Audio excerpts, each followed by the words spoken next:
So today we're going to be learning about Lag BaOmer, which is the Hilulah of the Rabbi Shimon Bar Yochai. Now, Hilulah actually means wedding day. It's the day he passed away, but that is how he called it. That means for him it was a celebration. So Lag BaOmer, Rabbi Shimon is buried in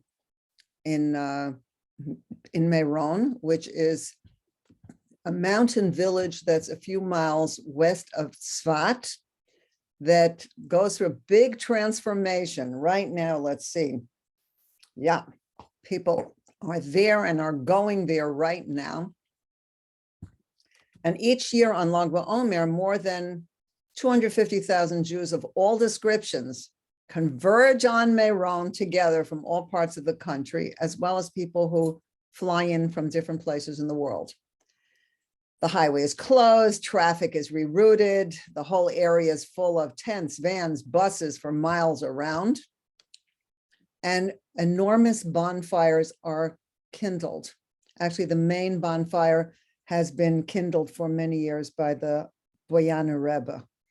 And this is all in honor, and people are jumping and dancing and singing, Bar Yochai, Ashanta Shrecha, or Adonenu Bar Yochai, Rabbi Shimon Bar Yochai. And if you look for Bar Yochai songs, you will find these songs and others. And all this is in honor of the shining spiritual light of Rabbi Shimon. That's what we're going to talk about today. What is this shining spiritual light of Rabbi Shimon? So this is the celebration day of Rabbi Shimon Bar Yochai, the author of the Zohar, whose burial site is there in Meron. So although Lag BaOmer is this anniversary of his death, in accordance with his express wishes, he said this, it is treated as an occasion of great joy. The rejoicing takes many forms. A big bonfire, dancing. At night, people have dinners and live music. They bring picnics. Throughout the night and day, hundreds or even thousands of 3-year-old boys receive their first haircuts, called a halakha, and peyot. So they come with their ponytails, and they leave with their not so much hair and peyot, or little peyot, however, the style of the people. So in the evening, there are these bonfires that are kindled on the roof. If you want to see that, you can look it up on YouTube, lighting the bonfire in Meron. And this is all in honor of the shining spiritual light that Rabbi Shimon brought into the world. So for the entire 24 hours, groups of people are whirling, dancing near the fires in the courtyard and singing over and over the traditional songs in praise of Rabbi Shimon. So inside the structure, which is built on the tomb of Rabbi Shimon, individuals and small groups are studying Zohar and reciting Psalms, while the crowds continuously are flowing into the room to reach the tomb, where people pray or they leave a message there. And the Gemara says that the Beit HaMikdash is called Hod. We're in the week of Hod now in Sferat HaOmer. And we can therefore deduce that Hod Sheba Hod, which is the day of Rabbi Shimon's Hilulah, is the Kodesh Kadoshim, the Holy of Holies. So it's similar to the Kohen Gadol who enters there on Yom Kippur. So on Lag BaOmer, our sins are forgiven like on Yom Kippur. And someone described this Lag BaOmer in Meron to Rabbi Yisrael of Ruzhin, from whom actually the Boyana Rebbe is descended, the one who lights this candle, this bonfire. This person said to the holy Ruzhiner, inside by the Tzion, the resting place of Rabbi Shimon, it's like Yom Kippur. And on the outside in the courtyard, it's like Simchat Torah. So there's great joy on the outside, but on the inside there is profound connection with God through prayer and Tehillim, and however we do this. And the Ruzhiner Rebbe of sacred blessed memory, this sounded right to him. Now, there's a strong tradition that anyone who prays sincerely at Rabbi Shimon, as we call it, especially on Lag BaOmer, will be answered. It is an important day to pray, and many miracles take place. That's something you can look up on Chabad.org, miracles of Rabbi Shimon Bar Yochai, and it is known that he really himself was able to save the generation, his own generation. So, but when it says we're at Rabbi Shimon, I'm planning to be at Rabbi Shimon. Now, I have had the privilege of being many times, thank God, in Meron on Lag BaOmer. This year, I will be at Rabbi Shimon wherever I am. And that's what we have to do, be at Rabbi Shimon wherever we are. Connect to this holy tzaddik wherever we are. So this is Rabbi Shimon's day. So wherever we are, when we're celebrating with Rabbi Shimon, we can pray and be answered. So it's a time to pray for whatever you need. Good children, parnasah, refuah. And the Tzemach Tzedek said that Meron stands for Melech Rofei Ne'eman V'Rachum, the king who heals. People can pray for a shidduch, children, ruchniut, that we're asking for Yirat Shamayim, connection with Hashem. And we are, of course, davening for the salvation of Klal Yisrael. The Zohar says in the Idra, in other words, we're going to talk for a few minutes about what really it's written in the Zohar. This is Rabbi Shimon's book, what happened on that day, on this day, years ago, that when Rabbi Shimon was buried in Meron, so he was alive at the time that the Romans destroyed the Beit HaMikdash. That tells you it's a long time ago. That when Rabbi Shimon was buried in Meron, a bat kol, a heavenly voice came forth and said, many harsh decrees are silenced on this day in your merit. Tzaddikim say that this occurs every year on Lag BaOmer. And that means that we can pray for whatever we want to pray for, and Rabbi Shimon works on it. So this is something that we need to do. On Lag BaOmer, Rabbi Shimon ben Yochai proclaimed, this is my day of rejoicing. Now, there are stories, one moment.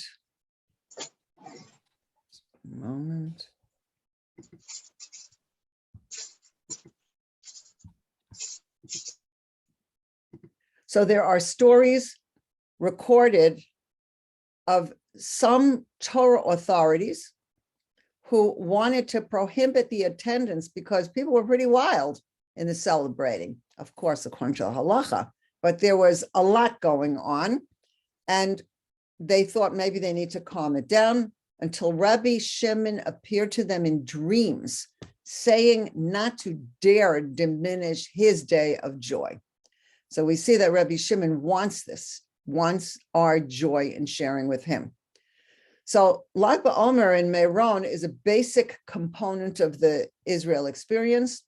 And while some people might be more tuned in than others, as far as Rabbi Shimon is concerned, all Jews are welcome, so long as the effort is made to be joyful.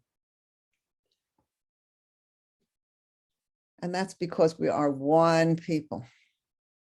So we're sharing with Rabbi Shimon our joy, Rabbi Shimon's joy, which is our joy.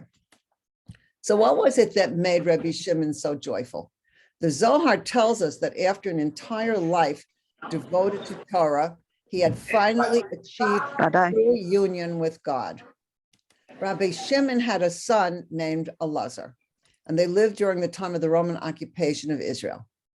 And the Romans accused Rabbi Shimon of treason and wanted to have him killed. That's because he said the truth.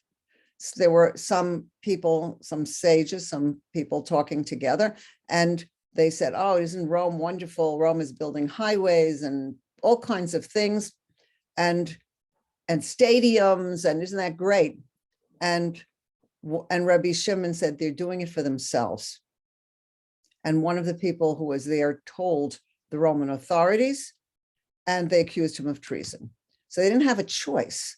They had to run away, and Rabbi Shimon and his son Elazar who's also buried right next to Rabbi Shimon. Having no choice, they ran away and hid in a cave. And during this time, God performed a miracle for them. He created a sweet water spring for them to drink right outside the cave, and a carob tree for them to eat. And for 12 years, God sustained them miraculously. So these two great rabbis clearly saw the divine providence in their lives.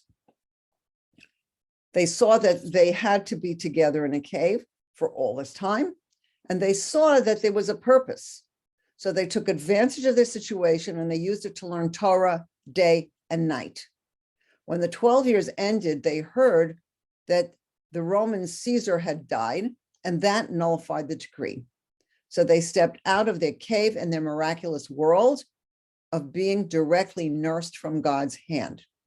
After that, Rabbi Shimon taught the deepest Torah to the special scholars who learned from him in a place called the Idra. There are a couple of places that they said this was the Idra, so I had the privilege of being there to see this place. But certain number of students came to learn from Rabbi Shimon Bar Yochai. On Lag BaOmer, on the 33rd day of the Omer, the tzaddik and sage Rabbi Shimon knew that he would depart from the world on that day. And he began to prepare himself for the transition. And his holy, great Kabbalistic work, the Zohar, tells of that day. So I'm going to tell you now what it says in the Zohar took place on that day. So he began arranging his teachings, and the disciples of Rabbi Shimon found out that he was making his final arrangements, and they gathered together at the house of Rabbi Shimon. And before him, in front of him, were Rabbi Elazar, his son, Rabbi Abba, and the other disciples, so that the house was filled. And he says that while while I was choosing my place in the Garden of Eden, that kind of sage he could be to decide where he wanted to be in the Garden of Eden, they granted me extra years until now. When I returned to the living, in other words, there was a time before he thought he was gone, but this time, and when he came back, a fire surrounded me and it never ceased, so that no person could come into me without permission. And that fire surrounding him was a sign that the Shekhinah, the godly presence, was constantly revealed on him. While they were sitting, he and his students on this day, Rabbi Shimon opened his eyes. Opened his eyes means opened his mind, opened his whole being, in the sense of spiritual gazing into the higher worlds, and saw what he saw.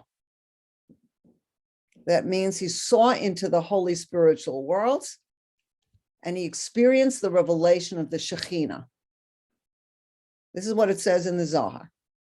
The fire surrounded the house, then fire surrounded the house when the Shekhinah came, and everyone ran outside, leaving only Rabbi Elazar and Rabbi Abba, who are worthy of receiving the Shekhinah. Rabbi Shimon said, Rabbi Abba shall write, and Rabbi Elazar, my son, will review these words. And there were a few other people, and the remaining disciples must whisper them in their hearts. And he writes, I see that today is special, for God and all the tzaddikim are rejoicing in my celebration, in my hilulah. Remember, hilulah means chatunah. So he could see that the tzaddikim, and he writes someplace, it's written someplace by Rabbi Abba, I guess, who was there to see this, that the souls of tzaddikim, certain tzaddikim, came to be with him at this time. And then it says, then Rabbi Shimon says, the holy matters that I did not reveal until now, I wish to reveal in the presence of the Shekhinah. This is the deepest Torah, the deepest of, this is the inner Torah being revealed. Rabbi Shimon said, all my life I've been begging to reveal this secret. And until today, my request has been turned down. But today I received permission. I decree that this day does not turn into the night like an ordinary day. This day belongs to me as I begin to reveal the secrets of the Torah. Rabbi Shimon sat down, engaging in the divine Torah. Rabbi Abba sat down in front of him and took notes. A fire burned around them, and the sun did not set. He revealed hidden Torah secrets from the Kabbalah until he reached the verse, for there the Lord has commanded the blessing, Chaim ad ha'olam, life forever. Rabbi Abba said, it's all in the Zohar, our teacher has not finished enunciating the word life when his words became increasingly imperceptible. Throughout the day, a fire burned in the house and no one could come near him because he was engulfed by light and fire. And there's a place in the Zohar where it says that he couldn't even look at his teacher, but that was when his soul passed away, when the word life was being said. So why was the daylight extended until he finished teaching? But the Bnei Yissachar explains that it was to signify that all the lights of the world were created for the Torah. So this Torah had to be revealed on this day. This is the inner Torah coming out. And our bonfires mirror the sunlight that shone in honor of this special day and continued to shine until he had said what Hashem gave him to say. Many times in the Zohar, Rabbi Shimon Bar Yochai is referred to as Butzina Kadisha, the holy candle, since he brought to light the secrets of the Torah. So the celebration that we are all celebrating, the celebration of Meron, is a celebration of the esoteric dimension of Torah. Now, until the Zohar was written, the deepest secrets of the Torah were passed only via hints and allusions. There were people who knew some of the secrets of the inner Torah, but they weren't given permission to reveal it. Rabbi Shimon was the first one to openly teach these secrets to his students. Now, on the same day that he passed away, he revealed some of the loftiest secrets and brought a new level of godly light into the world. And that's why the courtyards around the tomb are filled with singing and dancing on that day. The bonfires represent the light of Torah that Rabbi Shimon brought into the world. So then the question becomes, how can we light up our own inner fire? I mean, Rabbi Shimon, but we each have our own inner fire. So Rabbi Shimon brought out the fire of the inner Torah, the Kabbalah. The first stream of Torah, in other words, what we call the Torah, the outer Torah, what we learn in the Chumash, what we learn in the Torah and in the Talmud. And I have to say that all the sages who brought out the inner Torah were completely knowledgeable in what we call the outer Torah. They were knowledgeable in halacha, they were in the laws, they were knowledgeable in the outer Torah and could bring the inner Torah. In other words, the Torah is one.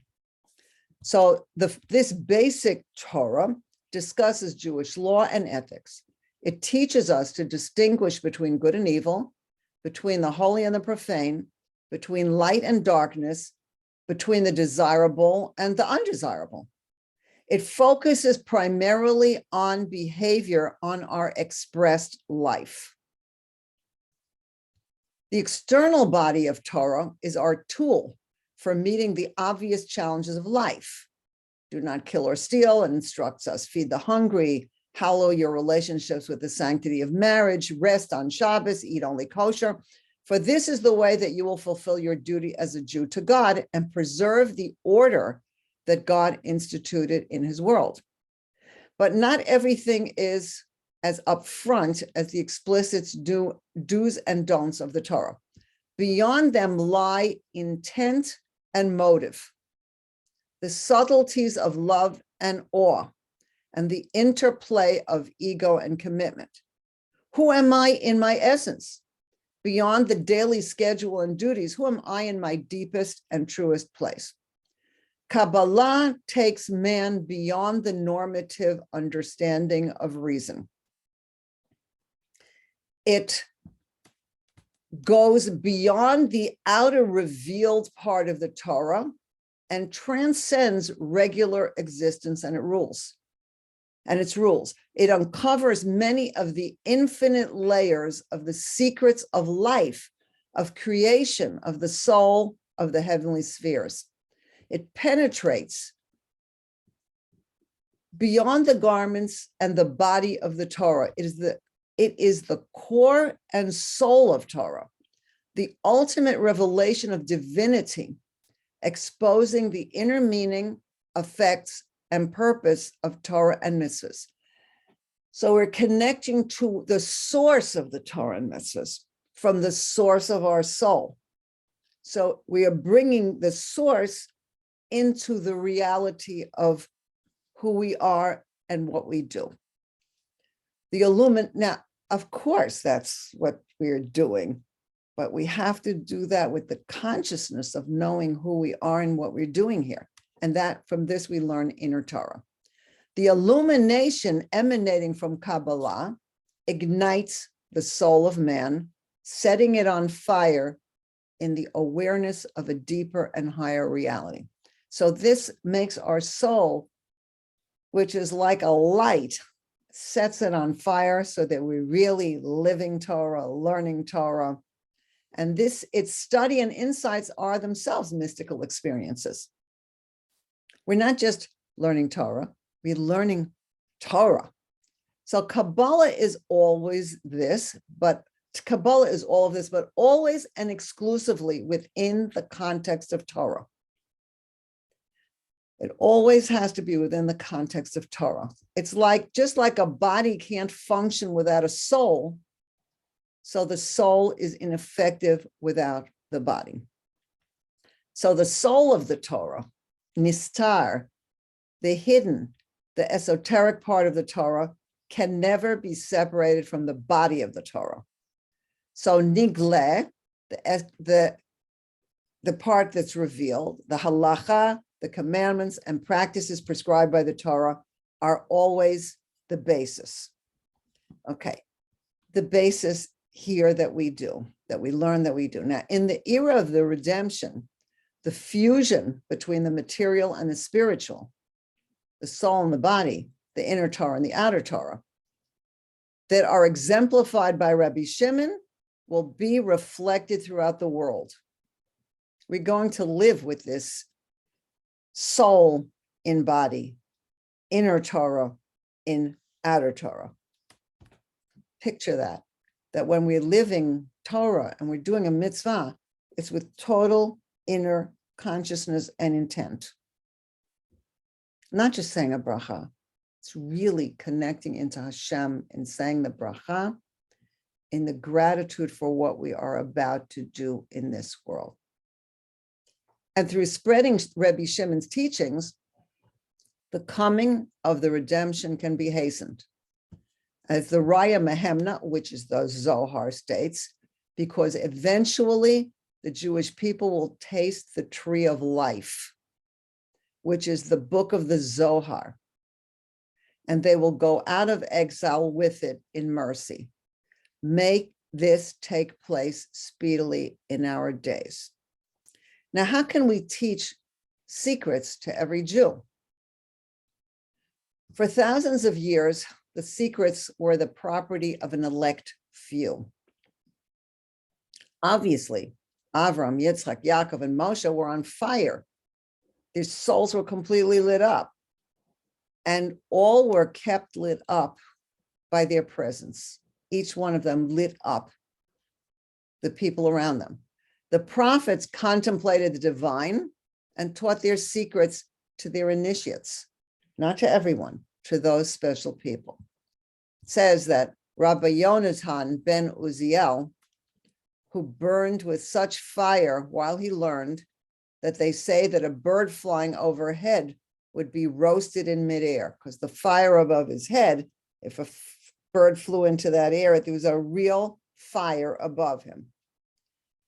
Rabbi Akiva, who entered paradise, and we said paradise was the place of the secrets of the Torah, and returned while his companions were consumed in the light. Even these four sages, only one of them went in and came out. And that was because his intention was to take those secrets and bring them into this world to serve God in the world. Rabbi Shimon Bar Yochai, who in his later years was surrounded by a fire so that only his closest disciples could approach him, on the day of his passing, his entire house was surrounded with fire as he taught the deepest wisdom of the hidden knowledge, which became the Zohar. And that's why on Lag BaOmer, the anniversary of that day of his passing, we yearn for his fire. Now, much later were the Kabbalists of Tzvat, whose teachings reinvigorated a generation that had been broken by the Spanish expulsion. Among them were the Ari HaKodesh, the Holy Lion, Rabbi Isaac Luria, whose teachings spread like wildfire from the Holy Land throughout Europe and the Arab lands. It was the right time for the secrets of the Inner Torah to start coming out. So Rabbi Shimon's teachings were for those select few. And then at the time of the Arizal, who is buried in Tzvat, holy tzaddik, brought from the teachings of the Zohar and from the teachings that God gave him even deeper and more inner hidden teachings that he brought out. But still, all along, the secrets were only for scholars, because only the people whose souls were complete and ready to take this light were able to take it. So now many more people learned it, but not everybody was capable of learning it. Now, Rabbi Shimon Bar Yochai foresaw an ever-increasing revelation of mysticism in the period preceding the Messianic redemption, that is now, to the point that when the days of the Mashiach will be near at hand, even young children will happen to find the secrets of wisdom. I remember one time, and we'll talk about how this goes further. I remember one time two of my children, and they were quite young, 10 and 12, were sitting on the couch learning Tanya, which is a continuation of these secrets. How much they understood of what they were saying, I'm not so sure, but they were saying these words. And as I came by, I was listening to what they were saying. They're saying the secrets of the Torah. That is what they're saying. Even the children. And as time goes on and we learn it year by year, in Chabad, we learn a piece a day of the Tanya. Then what we do, and if you want to look that up on Chabad.org, daily learning, then you'll see it. We get deeper and deeper into the hidden secrets of the Torah as revealed in the Tanya. Now, in the 5th century of the 6th millennium of the Hebrew calendar, in the early 1700s, that was the dawn of the eve of the cosmic Shabbat, according to Talmudic tradition. So a couple of words about what that means. We are now in the year 5782 from the creation. So what does that mean? We are in the 6,000s. So every 1,000 years is like a day. And this time in the early 1700s was when we went into this Friday. And the Mashiach has to come before Shabbat. So we are now in the afternoon, Friday afternoon. But when it came to this point in this time, Rabbi Israel Baal Shem Tov, the holy Baal Shem Tov, began to apply the innermost secrets of the Torah even to the lives of the common Jew.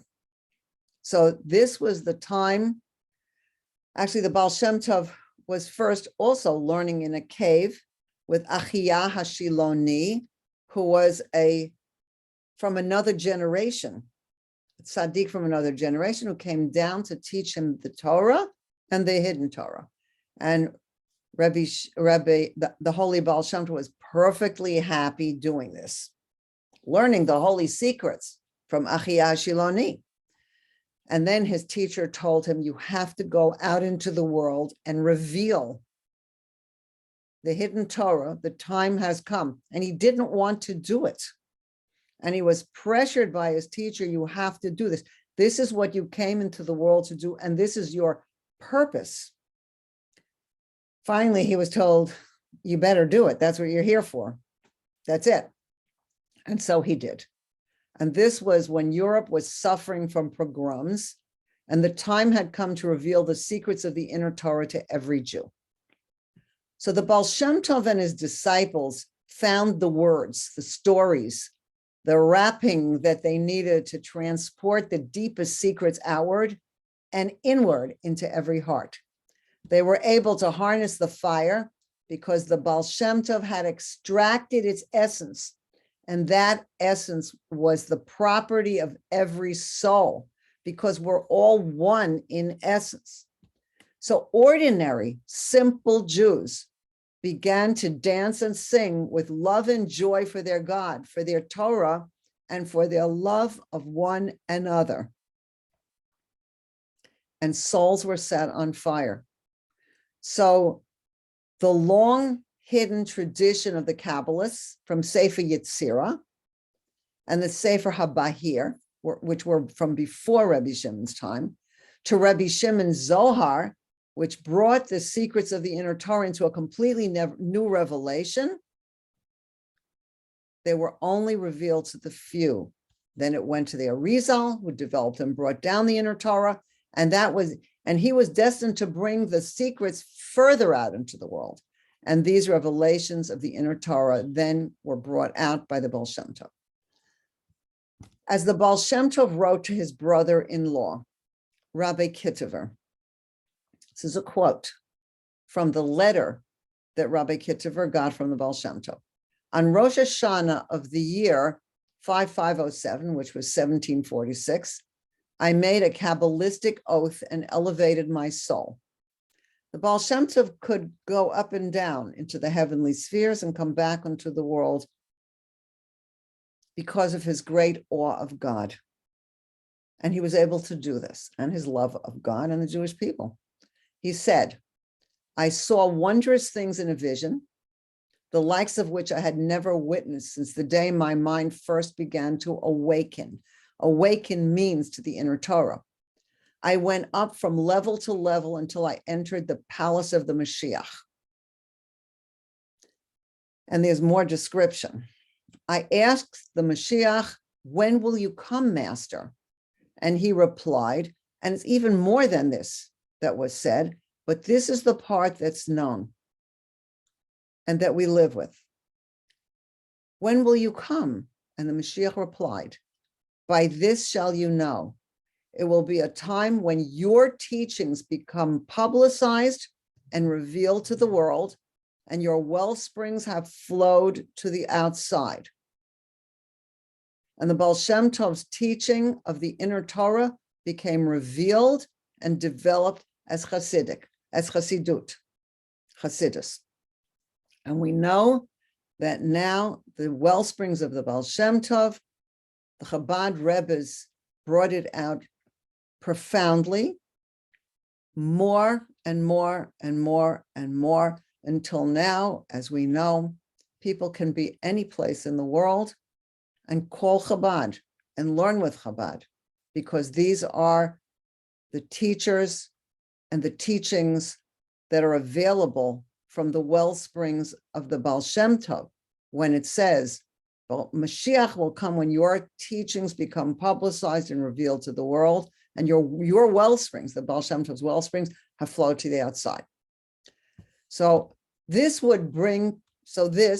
bringing the Baal Shem Tov's teachings out, would bring people to the Mashiach, who will reveal the inner Torah all the way outward until it will be really known, because, as it says in the Torah, the earth shall be as full of the knowledge of God as the waters cover the ocean bed. Rabbi Shimon said, Rabbi Shimon Bar Yochai said, and so many people here below on earth shall be sustained by this work of Rabbi Shimon Bar Yochai when it will be revealed in the last generation at the end of days. And in the merit of there, you shall proclaim liberty throughout the land. In other words, that these teachings of the Zohar and of Chassidut, of the Arizal, of all the people who brought out the hidden Torah, and further through the Baal Tanya, through so many will come out. And then we will have Mashiach teaching Torah. And we will have the true inner Torah will be revealed to everyone. Chassidut, while largely based on Kabbalah, expresses Kabbalah in a way that is distilled and accessible, so that there should not be the possibility of misinterpretation. And what was the Baal Shem Tov's secret? He didn't tell the Jew about the reward waiting a soul in heaven. He didn't explain how acting as a Jew would be beneficial to all.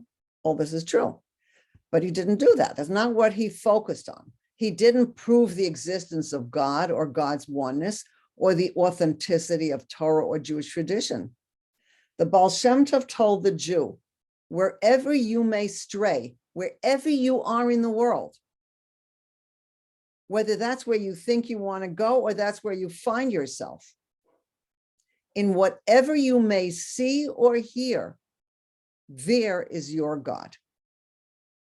So God is with us always, everywhere, and revealing himself to us, also through Hashgacha Prati, through the divine providence of what God shows us. And the Baal Shem Tov says that we are meant to learn from the divine providence around us, from what we see and what we hear, that God is with us. So the Baal Shem Tov spoke of the love, a love that transcends all loves, the love of a parent to an only child born in later years. Those are the words that it says God loves each of us like an only child born in later years. And yet deeper, that there could be no separation, no fissure that could break this love, no way to escape it, no darkness in which the love could not shine. And the Baal Shem Tov told the Jew, Shema Yisrael, hear, O Israel, this is your God. You and your God are one. And the Jew said, and we'll talk about this, how this comes from the Zohar. And the Jew said, yes, that is the love I know within my heart, that we are one with God. That is the God that breathes within me. These are the secrets of my soul speaking to me. So once its secrets had found their way out, the soul was open to hear more and yet more. And the inner flames of the Jew, who was awakened in every word of Torah studied, every word of prayer uttered, every mitzvah performed, every interaction with every other soul, and with everything in which God could find the infinite light. With everything, the Jew could find the infinite light, the eternal fire of God. So every Jew has to find the spark within to ignite the infinite power of the soul and direct it to infinite good.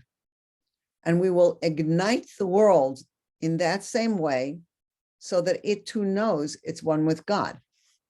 And whatever you learn, whatever works for you, what Chassidut, simple sayings are not so simple, but we can understand them and take them deeply in a way that lights us up. So the celebration of Rabbi Shimon is a burst of light and joy, celebrated in the whole world. The Mittler Rebbe of Chabad his name was Rabbi Dovber. He was the second Chabad Rebbe. For him, Lag BaOmer was among the most special Jewish holidays. He and the Hasidim would go out to the fields to celebrate. Many people go out to the fields. There's a lot of people who go out to the beach, to a park. They make a bonfire and they celebrate. And they would go out, and there would be many wonders that were seen. The majority of them were in regards to the blessing of having children. And for the whole year, they would wait for Lag BaOmer. And the Rebbe would give brachas. They would pray to God in the merit of Rabbi Shimon, and many, many miracles take place. Something you could look up on Chabad.org, the miracles of Rabbi Shimon Bar Yochai, or the miracles of Lag BaOmer. But here we're talking about bringing out the inner Torah, which is what Rabbi Shimon really did, and what Rabbi Shimon is telling us. This will bring out the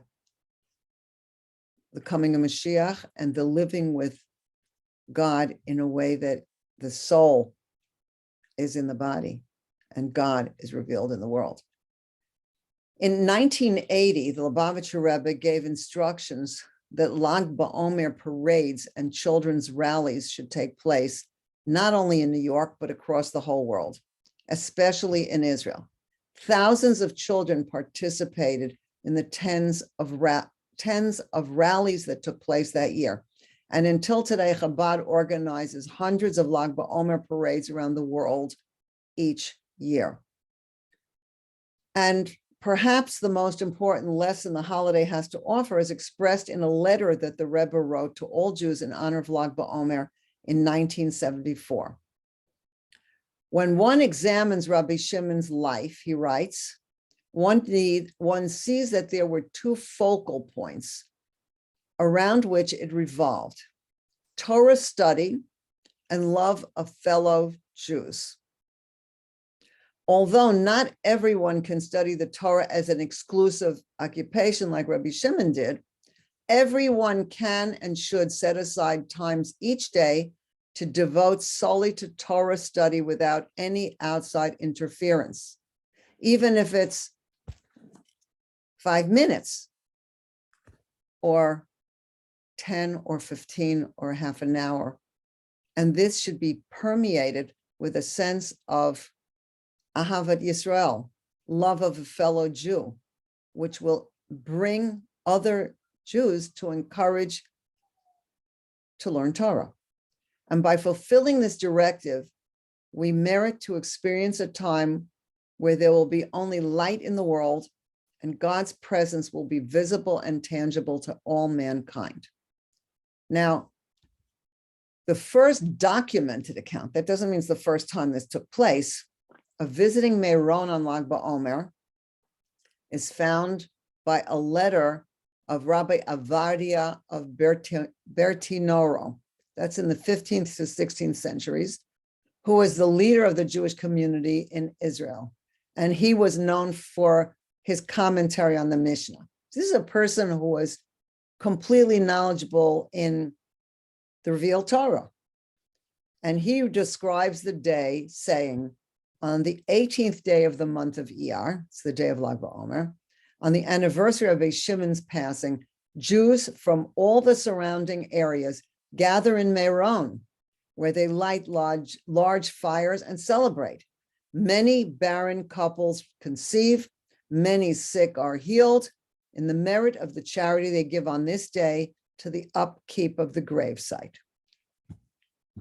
Now, our joy in Rabbi Shimon Bar Yochai, who brought the light of the inner Torah out into the world, which ultimately is lighting us all up. When we have this joy with Rabbi Shimon, this brings Rabbi Shimon joy. So I just want to mention,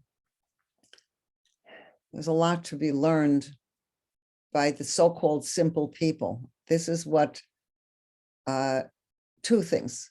Rabbi Shimon wanted that every Jew should come and celebrate those who are knowledgeable in Zohar, and that also is related to those who are knowledgeable in Chassidut, because the Chassidut is revealed through the Zohar and the Arizal and comes out into Chassidut. So whatever it is you learn, whether it's the Zohar or simple teaching, which is not so simple, but it's understandable to every Jew, Rabbi Shimon wanted that every Jew should come and celebrate with him. So this is something we're meant to do. So I always find it very interesting when I'm in Israel. May we all have the merit to go soon to Israel and to have Mashiach and the Beis HaMikdash revealed. So I find taxi drivers very interesting. I always learn from taxi drivers. So I was in a taxi one time in Yerushalayim, and it was Friday afternoon. In front of me was a dark-skinned person wearing no kippah. I wasn't sure if he was Jewish or Arab. And on the radio, he was listening to some kind of chanting. I didn't know what it was. Was it Arabic? I had no idea what it was. If it was Hebrew, it wasn't. That I knew. But I didn't know what it was. So I was curious. So the person, I asked him, what is this you're listening to on the radio? And he said, Zohar. Zohar. In other words, every Friday, this person not wearing a kippah was listening to the Zohar, which is in Aramaic. She's listening to the Zohar. Do I know who this person is? Maybe when he goes home, he puts on his kippah and he learns Zohar inside the text. Maybe he's knowledgeable in some aspects of the Zohar. And maybe he just wants Rabbi Shimon's Zohar to come out into him. Whatever it was like, wow. They have it on the radio in Israel on Friday that there is someone knowledgeable in Zohar who is chanting Zohar, and there are people all over the land who are listening to the Zohar and understanding more or less, but basking in the light of Rabbi Shimon's Zohar. So our joy in Rabbi Shimon, who brought the light of the inner Torah out into the world, this is what is lighting us up and what continues to light us up. And our joy in Rabbi Shimon brings Rabbi Shimon joy. So there is a teaching from the Zohar that is well known. 3 knots connect to each other. Israel connects to the Torah, and the Torah is tied up to the Holy One, blessed be He. 3 knots connect each other. Israel connects to the Torah, and the Torah is tied up to the Holy One, blessed be He. And Chassidut asks, where is the 3rd knot? Israel is tied to the Holy One, blessed be He. Yisrael, Araisa, V'kitcha Brichu, Kulhu Chad. Israel, the Torah, and the Holy One, blessed be He, are all one. This is so essential to know that Israel, which is each of us and all of us, and the Torah and God are all tied together. We are all one in essence. Talk about inner Torah. That is the inner Torah, that we are all one. And those are the secrets that are becoming revealed, that it is becoming revealed through inner Torah, God, wherever He is, which is everywhere. We are now living Torah. The inner Torah is being revealed. Reb Shneir Zalman of Liadi, the Baal Tanya, says, who's the one who was also told in a heavenly way that his job was to reveal the secrets of the Torah through Chassidut in ways that he was questioning, am I allowed to do this? And he was given the awareness also from the Baal Shem Tov, who had passed away by that time, and his teacher, the Mittler Rebbe, had passed away by that time. They said, yes, God is showing you that now is the time to reveal it. He said, the Baal Tanya, when we think of human beings as bodies, then certainly each is separate and distinct. So in the outer, so I'm just saying, in the outer world, we are each human beings, Jews, unique.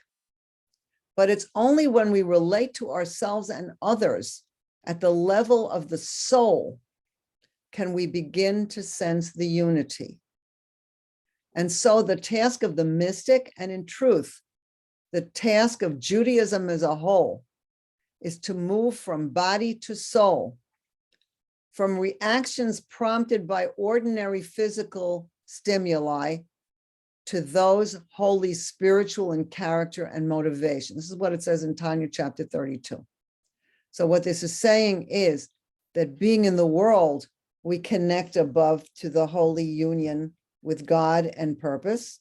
And also when we are connected above, we bring that connection into the world and how we are living Torah, meaning soul and body. The Baal Shem Tov saw the treasures in every simple Jew. What a Rebbe is able to do is to probe into a person's soul. And he lights on his cherished qualities and helps him to reveal them. A Rebbe views the world, and I have to say that on a certain level, each of us has these qualities of a Rebbe in these days. The Rebbe is the Rebbe, but each of us is lit up with these qualities.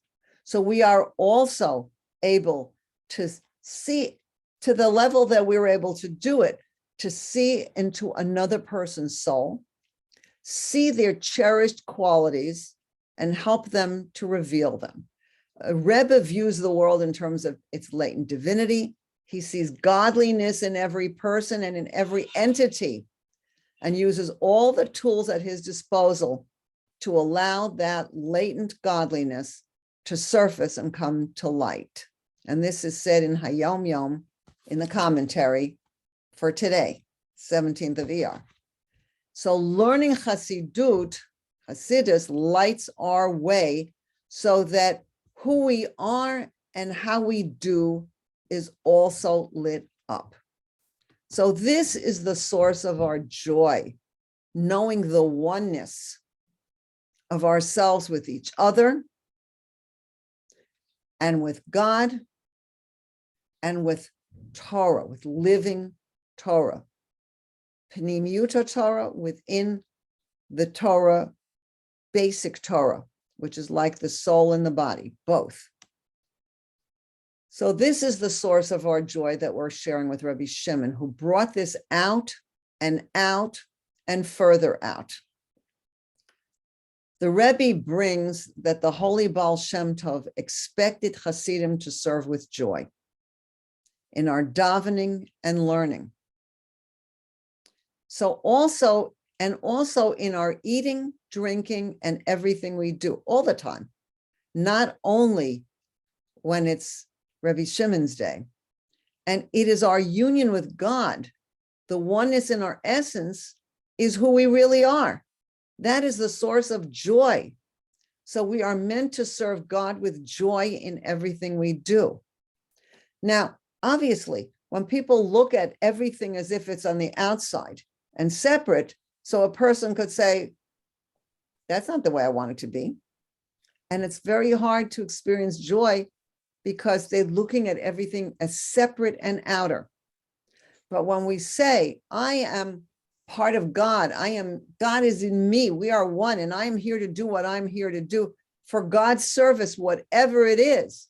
Ivdu et Hashem b'simcha, then we serve God with joy in everything that we do, and we trust that God is with us. Even the children, the Rebbe spoke about this. He spoke about this also on Lag BaOmer. From the moment they wake up saying Moda Ani, which is what we say first thing in the morning, before we even get out of bed, Moda Ani lefonecha, I acknowledge, and it's interesting that Moda is a word that has to do with Hod, and Rabbi Shimon's day is Hod Shebahod. Moda Ani, acknowledging am I, lefonecha, before you, Melech Chai v'Kayam, living and eternal, existent King, Shechazarta bi nishmati, that you returned my soul, Shechazarta bi nishmati bechemla, with love, Rabbah emunatecha, great is your emunah, great is your faith in me. So from the moment the children wake up saying Moda Ani, recognizing that God has returned our soul to us, they can learn the secrets of the Torah, which are now open to us through Chassidut, through Sefer Tanya, through the awareness that the Torah has a soul and the world has a soul, and that each of us has an essential soul where we are connected in each other and into the oneness of our soul, into the one God. And this is the true life that Rabbi Shimon awakened through his holy Zohar. And now, on this special upcoming day, let us celebrate with great joy the way that Rabbi Shimon wants, however we're doing it, with bonfires and dancing. And if you're in home by yourself, okay, so light a candle and dance around the candle and let that be your bonfire. Whatever you choose to do, singing Bar Yochai and the traditional songs of Lag BaOmer. And if you want to, you can watch the celebrations of Lag BaOmer in Meron, which are already happening. So you can watch it from last year or from the year before, from many, many years, or whatever there is. And may we have just joy. And at this time, we can also pray. We can give tzedakah and move forward with good intentions in honor of Rabbi Shimon Bar Yochai. So may we have great joy, and may we take on what's going to bring more joy, and that we are living Torah, not Amen. just doing it, but living Torah. Amen. And may we see the miracles and wonders of Rabbi Shimon for each and for every one of us. And may we have joy, may we have Mashiach now. Amen.